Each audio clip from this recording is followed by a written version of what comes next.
સોનગઢ જૈન મંદિર સંકુલમાં નવા જીનવાડી ભવનના નિર્માણ સામે જૈન મુમુક્ષો દ્વારા શાંતિપૂર્ણ વિરોધ પ્રદર્શન થયું.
क्या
ભલે લીધેલી છે 11 વાગે છે બધા ચોમાં જુઓ જાઓ અત્યારે તો ખાલી તો એના ઘરના જ એ હોય છે તમારા 11 વાગે પહેલાં કોઈને એટલું નથી બહાર જાઓ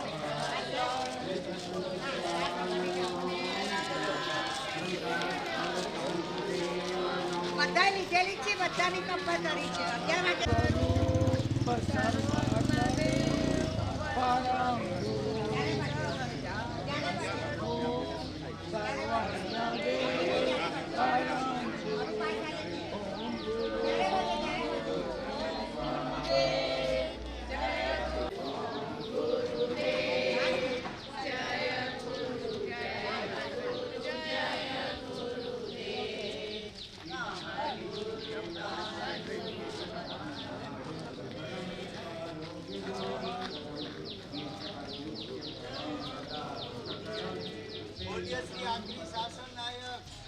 બાલ બ્રહ્મચારી મહાવીર ભગવાનનો મહાવિજય ક્ષત્રિય બિરાજતા ઈશ્વરમાન તીર્થંકરમાં પ્રથમ તીર્થંકર ધર્મ ગુરુ અને ભવિષ્યના તીર્થંકર શ્રી સૂર્યકીર્તિનાથ ભગવાનના સમોસણના મુખ્ય ગણધર શ્રી દેવેન્દ્ર ગીર્તિનાથ પૂજ્ય ગુરુદેવ માતાજીની સાધના ભૂમિ સુવર્ણપુરી ધામનો સુવર્ણપુરી ધામમાં બિરાજમાન સર્વે શાસ્ત્ર ગુરુ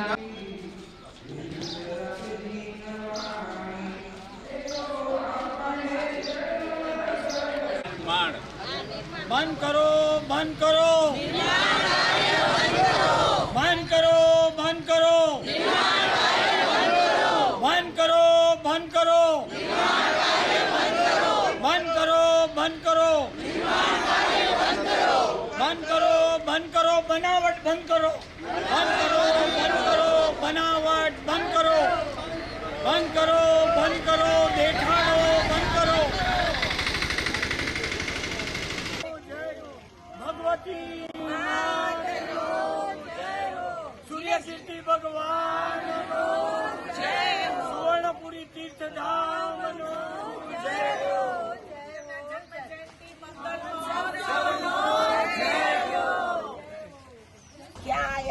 આખા એક બાર જે મતલબ સત્તાના હિસાબે આખા સોનગઢની પથારી થઈ બરાબર. અહીંયા ભાવ જે જીવોએ ભાવ કરીને પોતાની અહીંયા વૃદ્ધાવસ્થા અહીંયા કાઢીને ગુરુદેવ પાસે જવાની જેણે ભાવના ભાવી હતી એ લોકોના માટે તો અત્યારના અહીંયા એક જાતનું અમેરિકા જેવું બનાવી દીધું છે કે એસી વગર ન ચાલે ને આ ન ચાલે ને. અરે ભાઈ, અહીંયા તમારે શરીર મુનિ દશા લેવા માટે આવવાનું છે. અહીંયા એસી ને ખાવા પીવાની સગવડો માટે સોનગઢ આવવાનું છે. આપ લોકોએ આજે જે વિરોધ કર્યો તો એમના ઉપર કોઈ અસર થઈ ખરી? અરે એ તમને ખબર જ છે કે નથી થવાની હોત ને તો અત્યાર સુધીના લાખો ઈમેલો એને પહોંચી ગયા છે ને એમને ભાન આવી ગયું હોત કે અમે આ ખોટું કરી રહ્યા છે. મંદિરના અસર જ નથી. અને એમની હારે જેટલા લોકો છે ને એ બધા પૈસાથી એને બધાને દબાવી દીધા છે. એટલે જે જીવોને ઘણાને અંદરથી ખબર છે કે અમે ખોટું કરીએ પણ એ લોકો પણ નથી, કારણ કે એમને અમુક એવી વસ્તુથી દબાવી દીધા છે પૈસાથી ને આથી ને એની સત્તાના જોરમાં બધું આવી. જે આપણે બહાર અત્યારે સંસારમાં આપણે બહાર બધું જોતા ડરાવીને એટલે એને અસર થાય કે ન થાય અમે અમારો ભાવ ખાલી બતાવ્યો છે. એને અસર થાય કે ન થાય એ અમારે નથી જોવાનું. અને અમારું સૂર્યકીર્તિ ભગવાન અત્યારે આવી રીતના બહાર ઉભા છે. અને આટલી આજે એ કાલે બોલતા હતા કે એક પ્રતિમા બરોબર એક 10,000 તીર્થંકર બરાબર એક કેવડીને મેળે કીધું એક તીર્થંકર ને એક 10,000 તીર્થંકર બરાબર એક પ્રતિમા છે. આજે એ પ્રતિમા આવી રીતના બહાર એનું એમને અસર નથી થતી. તો હવે અમારા આવડા નાના એવા ફંક્શનની એમની પર શું અસર થવાની? અમારે અસર નથી બતાવી. અમારે ખાલી અમે અમારી ભાવના કરી છે કે આ બહુ પરમાગમ મંદિરની બાજુમાં એ પરમાગમ મંદિરનું ગુરુદેવે બનાવેલું એમના હસ્તક થયેલી વસ્તુનું મહત્વ સાવ ઘટી જાય છે આ સુવર્ણના લફરામાં. બસ અમારું એ જ અત્યારના હૈયા વરાળ છે. અમને અત્યારના આ બધું જોઈને અમારું અંતર કકડી ઉઠે અમને રડવું આવે છે કે શું અમારું સોનગઢ હતું અને અમારું શું થઈ ગયું છે. મને તો નવાઈ લાગે છે કે જે જીવો ગુરુદેવની હારે મોટા થયા છે અને ગુરુદેવની આગળ બ્રહ્મચર્યની પ્રતિજ્ઞાઓ લીધી છે એના જીવને કેમ એના રોમ નથી ઉભા થતા અને એને કેમ એમ નથી થતું કે આ ખોટું થઈ રહ્યું છે. હું રાજેન્દ્ર વસંતલાલ શાહ. અત્યારે જે અમે વિરોધ કરી રહ્યા છે એ જીનવાણી ભવનનો વિરોધ નથી કરી રહ્યા. જીનવાણી ભવનની સ્થાપના આખા વિશ્વમાં થાય એ બરાબર છે, કારણ કે કાનજી સ્વામીએ 5 આગમોને મહત્વ આપેલું. અમને એમના હસ્તે સોનગઢ સુવર્ણપુરીમાં પંચપરમાગમ મંદિરમાં 5 આગમની સ્થાપના થઈ છે અને આરસમાં કોતરાણા છે. અને એમની હયાતીમાં કાનજી સ્વામીની હયાતીમાં પૂજ્ય બેનશ્રીની હયાતીમાં એટલું બધું સરસ નિર્માણ થયું છે. એમના વચનામૃતો માતાજીના વચનામૃતો આ બધા આરસમઠ કંડારાયેલા છે. અને હવે કાનજી સ્વામીએ એવી આજ્ઞા આપી હતી કે હવે વધારે કરવું જરૂરી નથી. જેટલું વિવેકપૂર્વક અને એમની મંગલ ભાવનાથી, એક જ્ઞાની પુરુષો હતા, એમની મંગલ ભાવનાથી આ થયું એ અમારો મોટામાં મોટો ઉપકાર છે. હવે એમની હયાતી નથી અને આ સુવર્ણપુરી સંકુલમાં આ જે વહીવટદારો નવું આયોજન કરતા રહે છે એનો અમારો વિરોધ છે. જીનવાણી ભવનનો કોઈ વિરોધ નથી. એ ઉપરાંત હકીકતમાં વધુમાં કોર્ટનો સ્ટે છે. આ વહીવટદારો અત્યારે વહીવટ ન કરી શકે એના માટે કોર્ટનો સ્ટે છે અને એ સ્ટેનો આ બધા ભંગ કરી રહ્યા છે. એટલે અમે બે કારણસર વિરોધ કરી રહ્યા છીએ કે એક તો આ લોકો કાર્ય ન કરી શકે અને બીજું અમારા શ્રી પરમ ઉપકારી કાનજી સ્વામી એમની આજ્ઞા વિરુદ્ધનું આ કાર્ય થઈ રહ્યું છે. એટલે અમે બધા વિરોધ કરી રહ્યા છે. અમે બધા સંગઠિત થઈ ગયા છે અને અમારા મુમુક્ષુ સમાજમાં ખૂબ રોષ છે કે આ જેટલા પણ વહીવટદારો છે પોતાની મનમાની કરીને, પોતાની સ્વાર્થની ભાવનાથી અને એ લોકોના નામની પ્રસિદ્ધિ થાય એ હેતુથી કરી રહ્યા છે. ત્યારે અમારા કાનજી સ્વામી એ જે સિદ્ધાંત સમજાવ્યા છે એની અંદર કોઈ દિવસ નામના કે પ્રસિદ્ધિ કે કોઈનું નામ આપવું એવી કોઈ પ્રથા છે નહીં, કરવાની નહીં. તેમ છતાં પણ અત્યારે કંઈક નવા વહીવટદારો ઘૂસી ગયા છે. એ વહીવટદારો દ્વારા આ બધી ખોટી પ્રથા ચાલુ થઈ છે, ખોટી પ્રણાલીઓ ચાલુ થઈ છે. એમાં એ લોકો જીનવાણી ભવનની વાત કરે છે તો કાનજી સ્વામીના અને માતાજીના વચનામૃતોનું ઉત્થાપન કર્યું છુપી રીતે. અને બેનશ્રીબેને લખેલા જ્ઞાન વૈભવ, એમને જે કહેલા જાતિસ્મરણ જ્ઞાનમાં જે આખો ઉલ્લેખ છે જાતિસ્મરણ જ્ઞાનનો, એ જ્ઞાન વૈભવનો ઉત્થાપન કર્યું. જે સિમંદર ભગવાનના અમારા મંદિરમાં આ ત્રણેય શાસ્ત્રો અને બીજા શાસ્ત્રો પણ વિરાજમાન હતા. આ બધું ઉત્થાપન કરી અને પોતાની મનમાની કરી અને આવા જીનવાણી ભવન બનાવવાનો અને આવો બધો દેખાડો કરે છે. એ દેખાડો કરે છે એનો અમે વિરોધ કરીએ છીએ, સખત વિરોધ કરીએ છીએ. હવે અમારા જે ટ્રસ્ટી શ્રી દિગંબર જૈન સાધ્યા મંદિર ટ્રસ્ટના ડોક્ટર પ્રવીણભાઈ જોશી છે, એમની તબિયત સારી નથી, 84 વર્ષના છે, એટલે આજે 97 વર્ષના છે, એટલે આવી શક્યા નથી. પણ રાજુભાઈ કામદાર એ આ ટ્રસ્ટી છે, એને રાજેન્દ્ર વિનોદરાય કામદાર છે, એમને પણ કોર્ટમાં અરજી કરી છે આ બાબત માટે. એ હવે આપને બે શબ્દ કહેશે. બોલો. મારું નામ રાજેન્દ્ર વિનોદરાય કામદાર. કોંગ્રેસ ટ્રસ્ટમાં અત્યારે 8 ટ્રસ્ટી છે. એમાં senior trustee doctor Pravinbhai Joshi છે, પછી મારો નંબર છે. બાકીના ટ્રસ્ટીઓ જે કોઈ આવ્યા છે એ કાં તો કોર્ટના હુકમથી અથવા ચેરિટી કમિશનના હુકમથી આવેલા છે. કોઈએ સમાજે ચૂંટેલા એ ટ્રસ્ટીઓ નથી.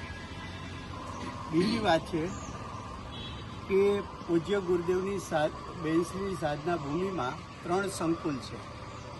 એક આ સ્વાધ્યાય મંદિર સિમંદર ભગવાન જીન મંદિરવાળું સંકુલ, બીજું સંકુલ છે જંબુદીપ બાહુબલી અને જંબુદીપવાળું સંકુલ, અને ત્રીજું સંકુલ છે રહેવા જમવાની વ્યવસ્થા માટે સમિતિ બનાવેલી છે. હવે અત્યારે એક પછી એક સંકુલનો અધર્વે બીજી રીતે કબજો લેવા માટે નિમિષભાઈ શાંતિલાલ શાહ પ્રયત્ન કરે છે. જેમ કે જંબુદીપ બાહુબલીનો પ્રોજેક્ટ કરીને એને એમ કહ્યું કે આ બધાનું મેન્ટેનન્સ હું કરી આપીશ. તો મેન્ટેનન્સ માટે કોઈને પણ મિલકત જો સોંપવામાં આવે તો એ મિલકત જે સોંપવામાં આવી હોય એ કાલ સવારે કોના હાથમાં જશે, ક્યાં જશે, કોને ખબર પડે. બીજું, ઉતારાની જે વ્યવસ્થા કરવામાં આવી તો ઉતારાની વ્યવસ્થામાં પણ ત્યાં નિમિષભાઈ શાંતિલાલ શાહે એમ કીધું કે આનું મેન્ટેનન્સ અમે કરી આપશું, એટલે આ મિલકત પણ એના કબજામાં છે. અને હવે જે ગુરુદેવના હાથે સ્થાપેલું જે છે એ છાપેલું જે પૂજ્ય ગુરુદેવ માતાજીના હાથે થયેલું જે સ્વાધ્યાય મંદિર સંકુલ છે એમાં પણ આ જીનવાણી ભવન બનાવીને ભવિષ્ય માટે એનું મેન્ટેનન્સ માગીને એ સંકુલ પણ એના કબજામાં લેવા માંગે છે. ત્રીજી વાત કે જીનવાણી ભવનમાં પૂજ્ય ગુરુદેવ 45 વર્ષ સોનગઢમાં રહ્યા. 45 વર્ષ દરમિયાન એમણે 5 પરમાગમને જ સ્થાપિત કર્યા છે અને 5 પરમાગમ માટે ગુરુદેવની ઉપસ્થિતિમાં, બેનસીની ઉપસ્થિતિમાં પરમાગમ મંદિર બની ચૂક્યું છે અને આ પરમાગમ મંદિર વિશ્વમાં બીજી કોઈ જગ્યાએ નથી. પણ એની સામે પેરેલલ મેં કંઈક કર્યું છે એવું બતાવવા માટે નિમિષભાઈ શાંતિલાલ શાહ પ્રયત્ન કરે છે. એના માટે આ નવું જીનવાણી ભવન બનાવે છે. એને એમ લાગે છે કે અમે સોનાના પંચપરમાગમ બનાવીએ તેની કિંમત વધુ છે, પણ પૂજ્ય ગુરુદેવની ઉપસ્થિતિમાં જ જે સ્તુતિ બનાવવામાં આવી છે સમયસા શાસ્ત્ર માટે, એમાં જ લખ્યું છે કે આ 5 પરમાગમની કિંમત તો સોના કરતાં પણ વધુ છે, કારણ કે એમાંથી જીવ આત્મકલ્યાણ કરી શકે છે, આત્માની સુખ શાંતિ મેળવી શકે છે, આત્મામાંથી સુખ પ્રગટાવી શકે છે. તો એવા જે શાસ્ત્રો જે છે, મૂળ અધ્યાત્મ શાસ્ત્રો 2000 વર્ષ પહેલાં, અને એમાં જે ભાવ દર્શાવેલો છે એની જે કિંમત છે એ કિંમત એને હજી ખ્યાલમાં આવી નથી. જય જગન્નાથ.